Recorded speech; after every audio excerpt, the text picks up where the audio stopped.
Essa nossa terceira videoaula sobre anatomia da raiz, nós vamos falar sobre o sistema fundamental, representado na raiz pelo córtex.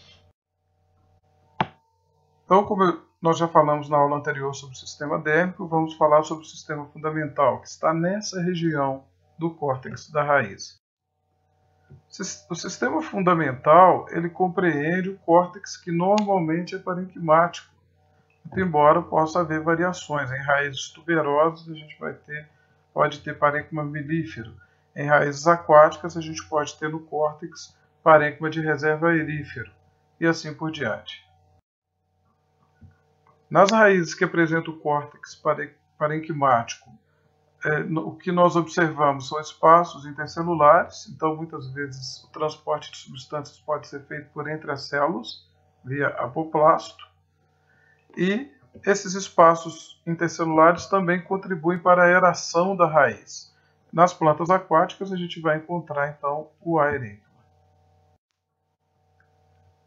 Então o córtex ele é composto geralmente de células parenquimáticas com paredes delgadas, pequenos espaços intercelulares, cloroplastos são muito raros e a amida é bem frequente.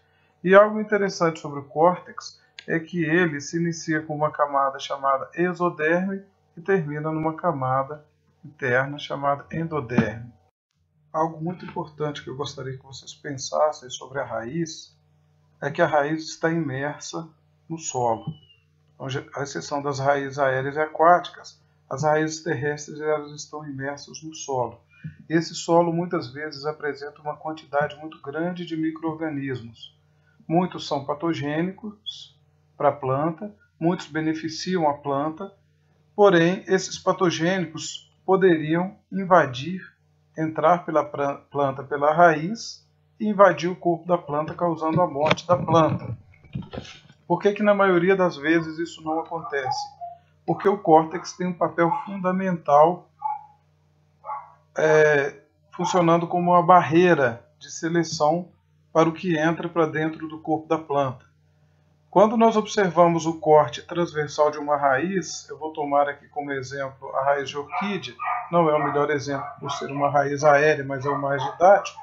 Vejam bem, essa raiz apresenta a epiderme, que no caso é multisseriado, mas poderia ser um epiderme uniseriado. Ela apresenta o córtex que se inicia aqui e termina aqui.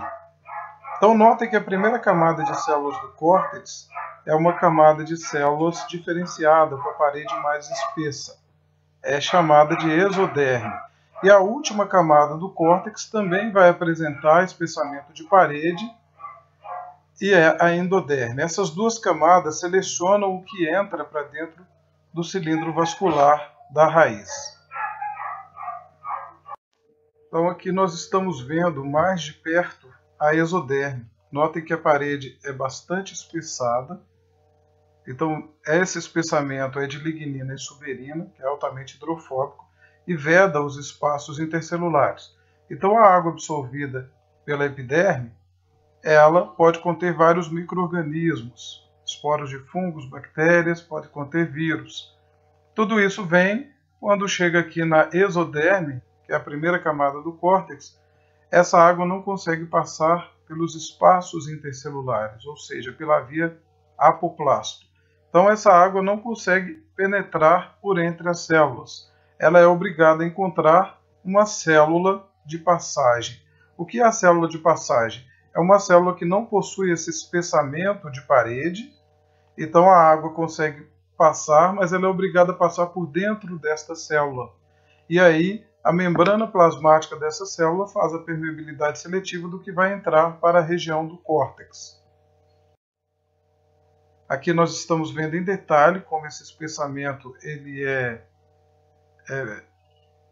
é destacado, ele é bem visível. Esse espessamento em U invertido da exoderme. Então a água vai encontrar uma célula de passagem, vai atravessar, então vai haver uma primeira seleção.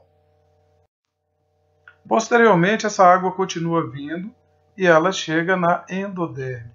As células também têm espessamento de parede e quando ocorre uma célula de passagem vai acontecer o mesmo processo. A célula de passagem vai selecionar o que vai entrar aqui para o floema o xilema, desculpe, que vai entrar para o xilema para ser transportado para todo o corpo da planta, que é a água e os sais minerais que foram selecionados pelas células da exoderme e da endoderme. Muito bem, então falando um pouco sobre a exoderme, ela ocorre abaixo da epiderme. Suas células podem apresentar aqueles espessamentos que eu apresentei lá atrás, ou as estrias de Caspary, né? E é constituída apenas de um tipo de células, ou de células curtas e longas, e pode apresentar várias camadas de espessura.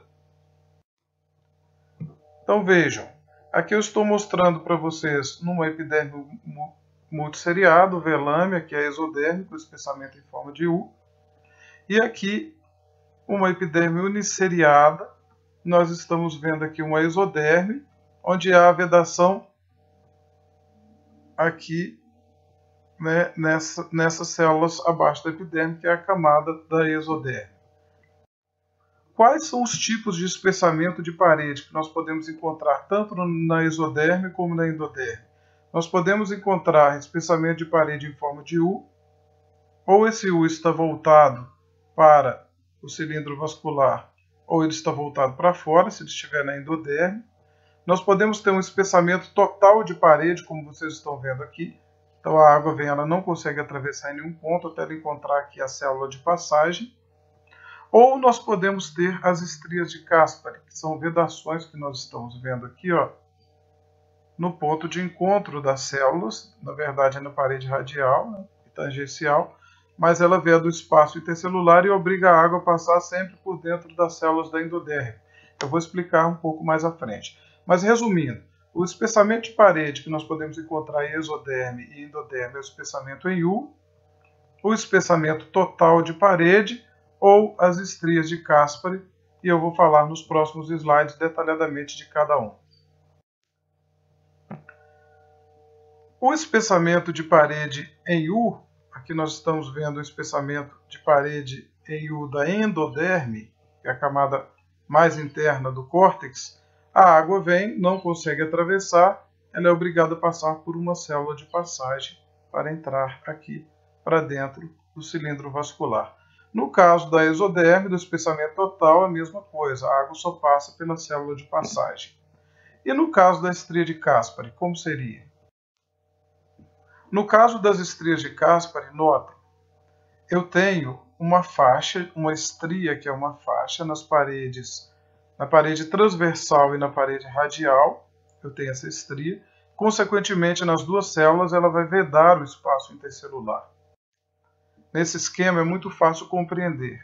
Vejam, essa estria ela vai por toda a extensão da parede da célula e veda os espaços intercelulares. Se nós fazemos um corte transversal aqui, como está aqui, obviamente a gente só consegue ver o ponto de junção das estrias, onde elas vedam os espaços intercelulares, obrigando a água e os solutos a passarem por dentro das células da endoderme. Então, só para fazer uma comparação, quando nós temos espessamento total de parede ou espessamento em U, obrigatoriamente nós temos que ter as células de passagem na endoderme. Quando nós temos estria de Caspary, a água passa em todas as células, por dentro de todas as células, e todas as células fazem a seleção do que vai entrar para dentro do xilema para ser transportado para dentro do corpo da planta.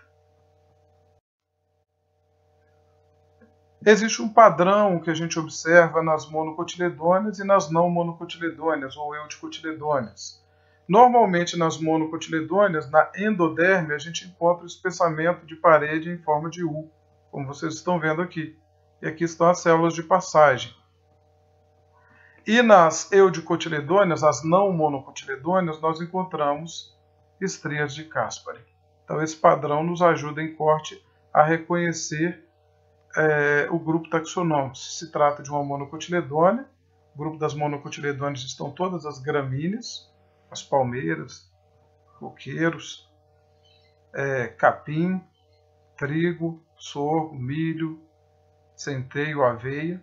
E no grupo das eudicotiledôneas ou não monocotiledôneas estão as outras plantas que nós conhecemos e que estão também presentes no nosso dia a dia, como várias plantas alimentícias, como as frutíferas, manga, laranja, Então são alguns exemplos.